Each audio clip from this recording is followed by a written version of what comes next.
Welcome back to Blackbeard Crypto. Now, if you like what I'm saying, what we're talking about, go ahead and hit that like button, hit subscribe. But I want to tell you about a little problem we had on the farm. So I had a miner lose its IP address. I don't know if you ever have that happen. Yeah, it's a shame. I mean, you know it's a control board at that issue. Not much you can do except try to update the firmware. And that's what I did. I tried to put the micro card in there. Nothing. Thing was just dead, so it was dead as can be. It's this one right here. It's just been a pain too. I mean, I've lost hash boards on this one, so I kind of figured it was going bad.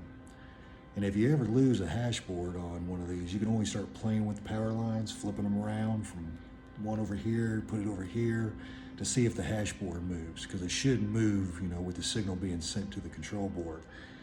If it doesn't, then yeah, it's definitely your control board at that point. But this one, it's just dead, completely dead. So I got a new one today, and one reason I wanted to do a video on this is because I switched it out with an L3++ one. So instead of using just the L3+, you know, I'm getting just another basic one like this, went ahead and said, hell, let's get the one with the updated firmware on it. See how that thing works. So get it today, get it all plugged in. What do you know, it's running great, but it's running at like 560. And I'm like, man, what's 560? I thought this would be closer to 600. So I changed up a little bit on the frequency, of course, you know, jacked it up a little bit. I'm going to see what it's going to run on the wattage that way. But it looks like probably over 1,000, it looks like. But yeah, I got that up there close to 600. So we'll see what it's going to end up working out and kind of get a little bit of data on that one. But I should have downloaded, I've got a little micro card of bliss, and I didn't download it with it, so I'm like, I'll have to do that at one point.